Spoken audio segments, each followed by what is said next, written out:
साथियों, अजा एकादशी का व्रत तो सारे व्रतों में सर्वश्रेष्ठ है। हर महीने में दो दो बार एकादशी आती है, लेकिन एक बात पक्की है, हर एकादशी में हम भगवान श्री हरि विष्णु जी की ही पूजा करते हैं। साथियों, 2025 में अजा एकादशी कब है, तिथि कब शुरू होगी, कब खत्म होगी, व्रत कब रखना है और पारण का शुभ मुहूर्त कब है और सबसे महत्वपूर्ण कथा का भी श्रवण करेंगे। सब डिटेल में बताया गया है।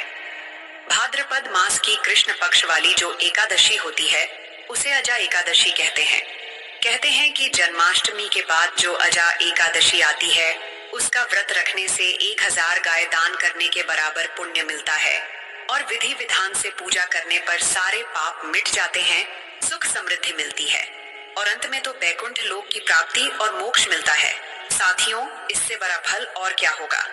भाद्रपद मास की कृष्ण पक्ष की एकादशी तिथि शुरू होगी 18 अगस्त 2025 को शाम 5:23 पर और खत्म होगी 19 अगस्त को दोपहर 3:33 पर।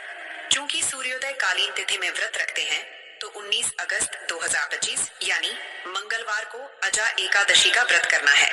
और हाँ, इस दिन सिद्धि योग और शिववास योग दोनों बन रहे हैं।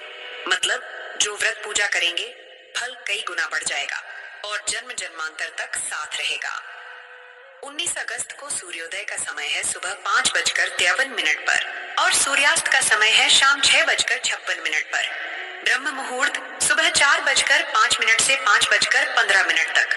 अभिजीत मुहूर्त दोपहर 12 बजे से 12:55 तक।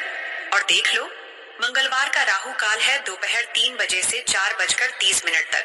इस समय कोई भी शुभ काम मत करना। पारण की बात करें तो द्वादशी तिथि शुरू होगी 19 अगस्त को दोपहर 3:33 पर और खत्म होगी 20 अगस्त को दोपहर 1:28 पर। पारण का शुभ समय 20 अगस्त बुधवार को सुबह 5:33 से 9 बजे तक है। इसी बीच व्रत खोलना है। दशमी के दिन यानी व्रत से एक दिन पहले शुद्ध सात्विक भोजन, ब्रह्मचर्य पालन और अगर हो सके तो जमीन पर सोना चाहिए। फिर व्रत वाले दिन ब्रह्म मुहूर्त में उठकर स्नान, सूर्य देव को जल अर्पण और फिर घर के मंदिर में भगवान विष्णु जी की पूजा। संकल्प लेकर व्रत की शुरुआत करें। व्रत में आप फलाहार, जलाहार या निर्जल रह सकते हैं, जैसा आपका मन और सामर्थ्य। शाम को फिर विधि विधान से विष्णु जी की आरती, भजन, कीर्तन और रात को जागरण, अखंड दीपदान, गीता पाठ, विष्णु सहस्त्रनाम, गजेंद्र मोक्ष का पाठ जितना कर सकें उतना उत्तम। और अगले दिन द्वादशी तिथि में शुभ मुहूर्त में व्रत का पारण कर दीजिए। बस ये है अजा एकादशी का संपूर्ण विधान, जो दिल से करेंगे फल भी उतना ही मिलेगा। प्रिय साथियों, कथा को अंत तक अवश्य सुने। यह कथा केवल श्रवण नहीं, एक जीवंत आध्यात्मिक अनुभव है। अब प्रारंभ करते हैं अजा एकादशी व्रत की यह दिव्य कथा। बहुत समय पहले की बात है, एक ऐसे समय की जब राजा महाराजाओं का राज्य था और हर गांव में एक प्राचीन मंदिर अपनी कहानियां कहता था। हमारे आज की कथा के नायक का नाम था रमण। कहने को तो वह एक चोर था, मगर उसके दिल में गहरा अंधेरा नहीं था। वह मजबूर था। पेट की आग उसे ऐसे रास्तों पर ले आई थी जहां से सम्मान और शांति बहुत दूर दिखती थी। दिन रात उसे बस एक ही चिंता सताती थी, आज रात क्या मिलेगा, बच्चे भूखे सोएंगे क्या। इस सोच ने उसे कठोर बना दिया था, इतना कि वह अपने आसपास की दुनिया की अच्छाई को देख ही नहीं पाता था। उसके गांव में एक पुराना भव्य मंदिर था, जिसकी दीवारों में सदियों की आस्था और कहानियां गूंजती थीं। मंदिर में बेशकीमती मूर्तियां थीं, जिन पर सोने और चांदी के गहने जड़े थे। रमन की आंखें अक्सर उन पर टिक जाती थीं। वह सोचता, काश इनमें से कुछ मिल जाए तो मेरी सारी परेशानियां दूर हो जाएं। यह लालच नहीं, बल्कि भुखमरी से उपजी एक हताशा थी। उसकी योजना कई दिनों से बन रही थी। एक रात जब पूरा गांव गहरी नींद में होगा, वह मंदिर में सेंध लगाएगा और अपना काम करके निकल जाएगा। आखिरकार वह रात आ ही गई। अमावस्या की काली रात, जब चांद का टुकड़ा भी दूर कहीं छिपा था। रमन अपने औजारों के साथ मंदिर के पिछले हिस्से से चुपचाप दाखिल हुआ।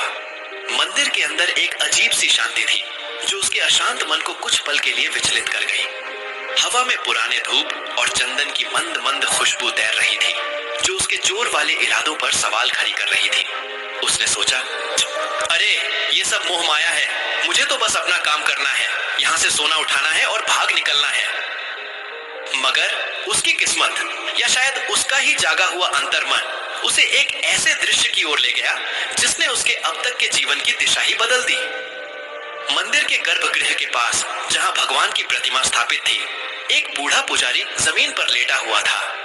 वह इतना बूढ़ा और कमजोर था कि उसकी हड्डियां साफ दिख रही थीं। उसकी सांसें धीमी चल रही थीं और बीच बीच में उसे सूखी खांसी आ रही थी, जिससे उसका कमजोर शरीर हिल उठता था। रमन ने सोचा, अरे ये बुढ़ा यहाँ क्यों लेटा है? अभी ये जागेगा और मेरा सारा प्लान चौपट कर देगा।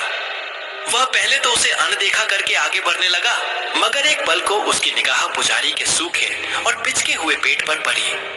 पुजारी के चेहरे पर भूख की पीड़ा साफ झलक रही थी, लेकिन उसके होठों पर अब भी भगवान का नाम फुसफुसाहट में था। उसकी आंखें बंद थीं और एक गहरी शांति उसके चेहरे पर थी, जो उसकी शारीरिक पीड़ा से बिल्कुल विपरीत थी। रमन ठिठक गया। उसके हाथ में चोरी का औजार था और सामने था एक भूखा वृद्ध देवदूत। उसके मन में भयानक द्वंद्व छिड़ गया।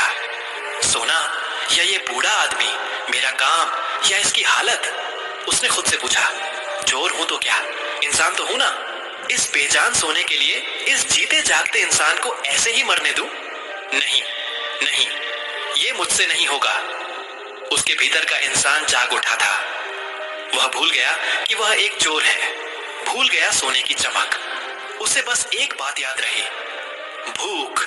और भूख से कौन ज्यादा वाकिफ हो सकता था उस रमन से, जिसने खुद कई रातें भूखे गुजारी थी।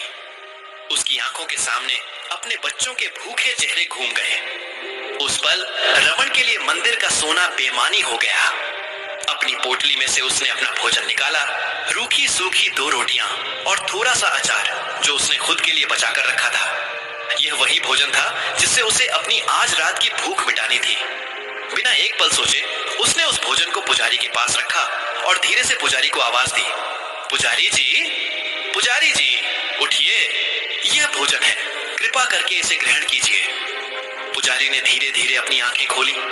उनकी आंखों में पहले तो हैरानी थी, फिर एक अजीब सी चमक। उन्होंने रमन को देखा, जो एक अजनबी था, रात के अंधेरे में खड़ा था और उनके सामने अपनी ही भूख मिटाने वाला भोजन रखे था।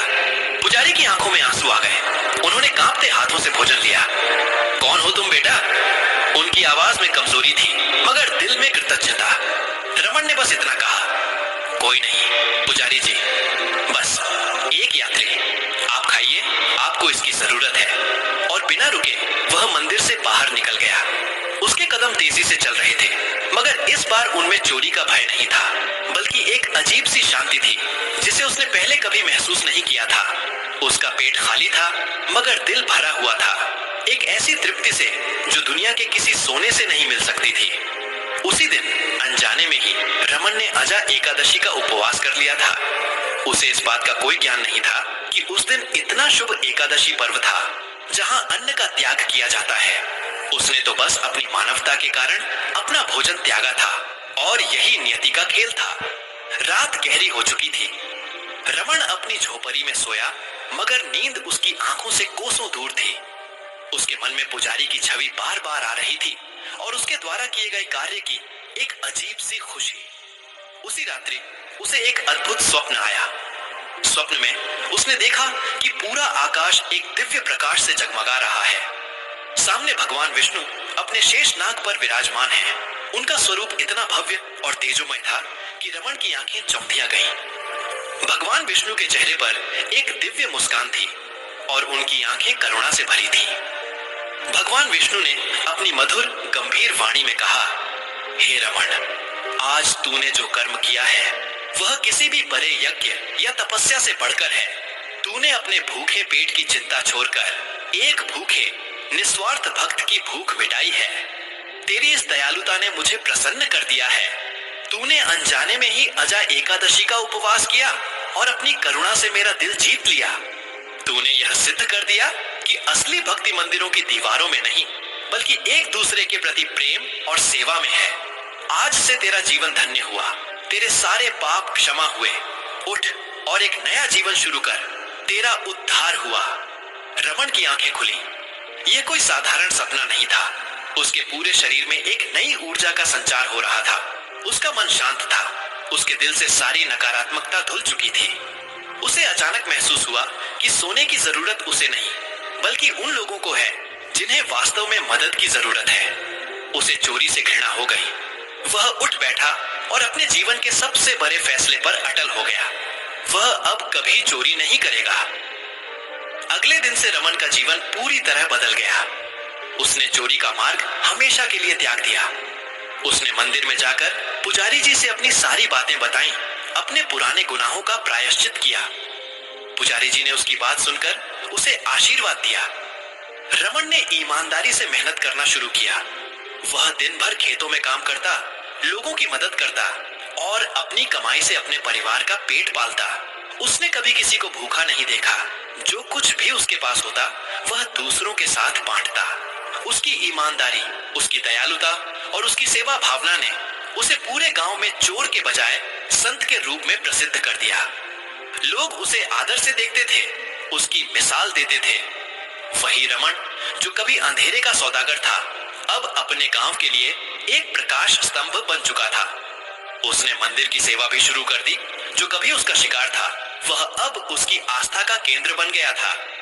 यह कथा हमें सिखाती है कि सच्चा धर्म कर्म कांडों और बाहरी दिखावों में नहीं, बल्कि दिल की पवित्रता और दूसरों के प्रति हमारी करुणा में निहित है। एक छोटा सा दयालु कार्य भी बिना किसी स्वार्थ के किया गया बड़े से बड़े पापों का नाश कर सकता है और जीवन की दिशा को पूरी तरह बदल सकता है। रमन की कथा प्रेरणा देती है कि कोई भी इतना बुरा नहीं होता कि वह बदल न सके, और कोई भी इतना छोटा नहीं होता कि वह दुनिया में सकारात्मक बदलाव न ला सके। नैतिक मूल्य ही मनुष्य को पशुता से ऊपर उठाते हैं और ईश्वर की कृपा का पात्र बनाते हैं। याद रखिए, दया और प्रेम ही सबसे बड़ा उपवास है और सबसे बड़ी तपस्या भी।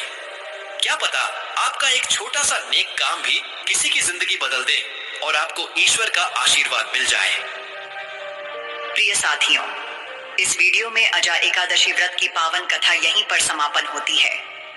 हम कामना करते हैं कि भगवान श्री हरि की कृपा बनी रहे, आपके जीवन में सदैव सुख, शांति, समृद्धि हो और सकारात्मक ऊर्जा का संचार होता रहे। यह विशेष दिन न केवल भक्ति भाव से भर देता है, बल्कि हमारे जीवन में एकता, प्रेम और आस्था का संदेश भी लेकर आता है। अजा एकादशी व्रत की कथा को सुनने के लिए हृदय से धन्यवाद। कृपया अपने विचार और